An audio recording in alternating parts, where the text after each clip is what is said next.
moving on to Brookes Buzz. What buzz do you have for us this week? All right. So last week, well, you haven't heard it yet, but I did a full rundown of Secret Lives of Mormon wives. And I just had another update because the guy that I was saying is the ex-husband of a Salt Lake City housewife, he also was on The Bachelor. He was a contestant on The Bachelor. Right. He was on Claire's season, Claire Crawley's season. Right.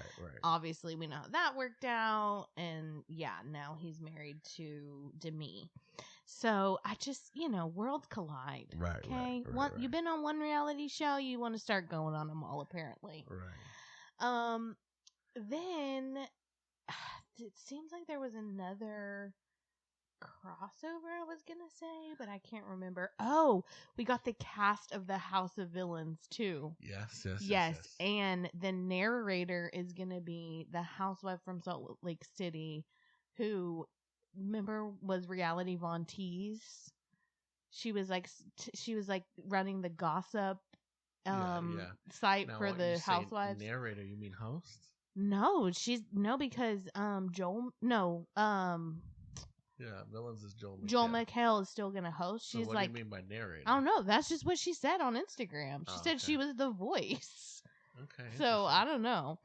We'll see. But then also the cast, Tiffany's coming back. Tiffany Pollard. Yeah, New York Tiffany Pollard. I'm trying to remember. I should have written it down. I forgot to write it down. I can probably Google it real quick. Yeah. So House of Villains, we really watched that, but we didn't cover it on the pods, did we? We didn't? Oh, was that during our hiatus? I think we might have gotten maybe one episode of it. I think you're right. During while we were again adjusting to a new. Okay, well, I don't know if we're gonna cover it. It might be a break when it comes on again. But Wes from The Challenge. Okay. Do you recognize him? I don't know anyone from The Challenge. Okay, he's been on for years. Oh, Teresa Giudice from New Jersey Housewives. That's funny. I would call it Giudice. Oh, look, Jesse from Big Brother. Yep. Richard Hatch from Survivor. Yeah. Victoria Larson from The Bachelor. Yeah. Larissa from 90 Day Fiancé. Yeah, she looks a lot different. She's had a ton of plastic surgery. Right. And then a couple from RuPaul's Drag Race, Bad Girls Club, Love and Hip Hop. And I think that's pretty much, those are the ones that we know. Yeah. So yeah, it'll be fun. It'll be good. Yeah, we liked House of Villains. Before, and also on the Real Housewives, on the Secret Lives of Mormon Wives. I have not watched the show. We talked about it again. That's going to be bonus content at the end of this episode. Our Brooks Buzz from last week that didn't air on a podcast. I've just seen a lot of TikToks about Whitney Leavitt. Is that her name? And her husband, and that's his. I don't want to speculate on someone's sexuality, but I'll leave it at that. Oh my gosh. And so it's just, I think she's a very intriguing character. Oh my gosh, she should be on House of Villains. She's become the villain. I think I've seen, only because I've seen the TikToks. 100%. And then I didn't realize last week that she was the girl from TikTok who did the Love Me Dance to her baby in the hospital, which I had seen before the show and didn't even know that was a Mormon mom talk thing. That was such a big thing. Like, what is this lady doing? She's infamous for doing a TikTok dance at the bedside of her son in the hospital struggling with RSV. And it's so deranged. It's Black Mirror stuff. Everybody was. I mean, she got destroyed for that. And oh my gosh, the way she talks about it on the show as like she is the victim. It's just, it's awful. It's awful. It's awful. She couldn't even say like, I did it in poor taste and I see why it was horrible and I should never do that. I will never do that again. Yeah. She basically was just like, and just people are just like not forgiving me for it. And she was like, the reason I have a problem with Taylor is because everybody forgave her. The internet forgave her for cheating on her husband and the swinger stuff, but nobody forgave me for the dance. And it's like, girl, those are two totally different things. If she would just like you said, if she would just say, hey, that was ill-timed. Maybe she didn't on the show, but maybe she has. I don't know. I honestly think people would find it a little endearing, if not quirky, funny. You know what I mean? Like, okay. What I mean by this is she can only see life through the lens of TikTok because that's what made her famous. Mm-hmm. That's how she makes money. We have to make mom talk or whatever quote that is. And so she's expressing herself through TikTok and this thing. And that's when people drew the line, like, okay, we do, the dances are fun or whatever when they don't mean anything, but you dancing in front of your sick baby in the hospital is not what we signed up for. No. So for her, she needs to understand that her fan base does dictate her popularity. Yeah. And all of that. And so if they're like, we don't want this content, no matter what it is. Yeah. If she just was like, that was a mistake. I lacked a little self-awareness. Sorry. I mean, she still has the second most followers. So all over TikTok? No, of the Mom Talk girls. So, I mean, people want to see the train wreck, as sad as it is. But that's I get what you're saying, but a lot of people lean into it, like Haktua. That girl is, and it's embarrassing. Yeah. But the people, it's not like people are showing up, and maybe they are. I actually don't engage with their stuff, but I feel like the people who are still on board like it and are just like, oh yeah, do your thing. You know what I'm saying? Yeah. Like she's got a podcast now. Yeah. But if she could always been like, why is everyone, blah, blah, blah. Of course, people will be looking to instigate. That's true. But she was just like, yeah, I said a funny thing. I want someone to ride it until the wheels fall off. Yeah. You know what I mean? And yeah. If Whitney would just go like, oh yeah, I danced in front of my baby and that was really dumb, but you know what I mean? Oh well. Yeah. People would be like, oh, it's Dancing Baby. And she's like, yeah, I'm dancing. Here's a perfect example. Okay. Have you heard about Autumn, the Autumn lady? The Autumn lady? Okay, anytime fall comes, she's like the Mariah Carey of, Mariah Carey and I Don't Want Christmas. When the fall season comes and the girlies start dancing and dressing in the leggings and boots. But like the horse boot. What do they call it? The riding boots. Yeah. And the big brimmed. Yeah. There's this lady. It's like, what is that called? Fall girl aesthetic. Girl. I don't even know what to call it except for their fall aesthetic girl, right? Every year, Christian Girl Autumn. Oh. Have you seen that? Yes.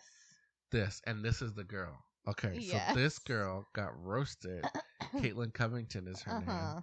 For being like the poster child of the beanies, the luscious wavy hair, and the you know what I mean? Right. And instead of being like, I don't know why they keep making fun of me, like, you know what I mean? Right. She just leans into it. Right. And in fact, some of us are like, okay, we get it. But that's a little different. You can't lean into being the girl who danced by her sick baby. Right. But if you remain combative about it and and continue to show a lack of self-awareness. Yeah, true. The only reason people are still going at her is because she lacks self-awareness. True. I'm sorry for hijacking Brooke's buzz. Yeah, I know, I'm sure right? You did not mean to talk about this for that. No, it's fine. I'm just saying, Whitney Leavitt, I can see, because of how much self-awareness she lacks, I can see why she makes a good villain, even though I haven't watched the show. Mm-hmm. Okay, then moving on, Real Housewives of Salt Lake City started. This season looks promising. It looks like another Whitney. So the Whitney from Real Housewives of Salt Lake City looks like she's going to be in the hot seat this season. Yeah. Which will be interesting because she's always been the one to, like, I don't know, try and keep peace with everybody. Yeah. And then there's a new housewife named Bronwyn who is very interesting, and she is 38 and her husband's 65. Yeah, par for the course. So there's that. And then Mary Cosby is back as a full-time housewife. What? Yeah. So didn't she do some messed up stuff, I thought? I mean, Yeah, but haven't they all? Right. I don't think she did anything like directly to anybody. Okay. Yeah. I thought she got let go because she did something. No. She just wasn't a match. Yeah. The thing about her is she's almost a little too crazy. Mary Cosby, Yeah. just from what I remember, is like, at some point you have to be like, okay, what's the deal? She's kind of one of those people that you like can't ever please. And so you can either just go along with everything she does and say to please her, or which who wants a relationship like that? Or you're just always gonna be on the outs with her. You know what I mean? Like she was having this conversation.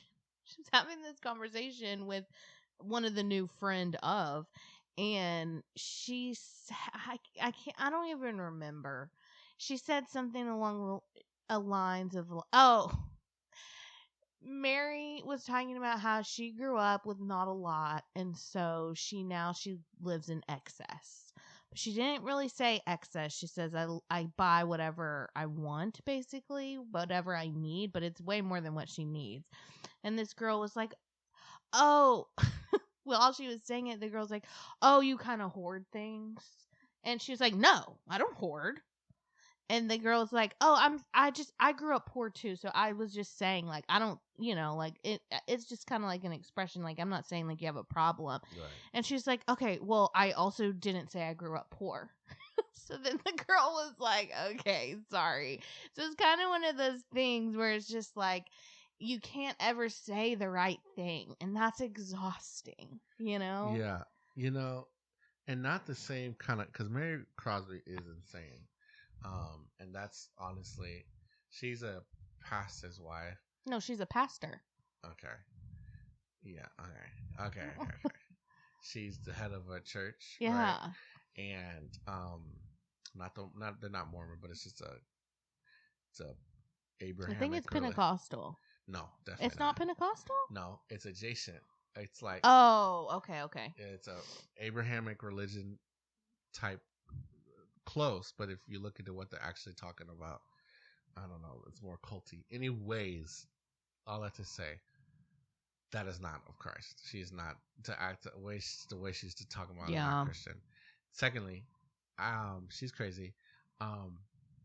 But in the same way of that, like, once you're on the outs with her, they don't really ever reconcile. And if anything, it gets worse, and they get worse about it. Reminds me of another cast member who I think is just kind of never coming back, which I don't know why Mary came back. And Phaedra. I've only seen 2 seasons of Phaedra on TV. Mm-hmm. One with Real Housewives, one with Traitors. She actually only acknowledges that she's on Traitors recently. Yeah. But but she's actually back. She's coming back to Atlanta this season. Back. So I'm almost positive. So maybe they're bringing all the crazies back. I think she's because Candy left. And right. Candy, she was the one who made horrible allegations towards Candy. Right. So now that Candy's gone, Phaedra's coming back. Well, see, that's my point. And rest in peace to Candy being on Atlanta. I think she's one of the greatest housewives of all time. But my point is, as long as Candy was there, Phaedra was never going to be there. Because Phaedra was never going to apologize and never walk it back. Yeah. And I'm not saying every housewife apologizes, but I feel like there's never a beef that lasts longer than 4 or 5 seasons. Yeah. You know what I mean? Yeah. And eventually it's like, whatever, that was in the past. Well, sometimes they become friends. Not on Jersey. Oh my gosh. Oh, well, yeah. But I don't even get me started on Jersey. I don't like Jersey. I'll just say it here. Oh, gotcha. Really? Yeah, I do not watch Jersey. I know you didn't watch it, but no, I don't like it. That's the one with G does, huh? Mm-hmm. What's her real name? Jadusi? Teresa. Jadusi? Jadice? I've heard it pronounced so many ways. Whatever her name is. We actually respect it. We just don't know how to pronounce your name. I apologize. But again, Phaedra and those people that just never forgive can sometimes, for me, be like, okay, well then, please leave the show. Like on Traitors, not to spoil it, but she got into a beef with one of the contestants. And it just felt like she was going to take it to her grave. Oh, yeah. And you had to be like, okay, what? Yeah. You know what I mean? Yeah, for sure. And that could just be her for a show. But even after in the reunion, it was just like, okay, everyone was kind of like, okay, we moved on, right? She's like, no, I hate that guy. Yeah. You know what I mean? As a person, not even in the show. You know what I mean? Yeah. So. All right. Well, that's all I have for Brookes Buzz. What an awesome Brookes Buzz. Again, Thanks. we had a Brookes Buzz that unfortunately didn't make it out in time last week, we're going to put it at the end of this episode. So you can go ahead and fast forward to that if you don't want to hear us talk about the circle. Because that is what we're about to talk about here at the almost the 60-minute mark. Let's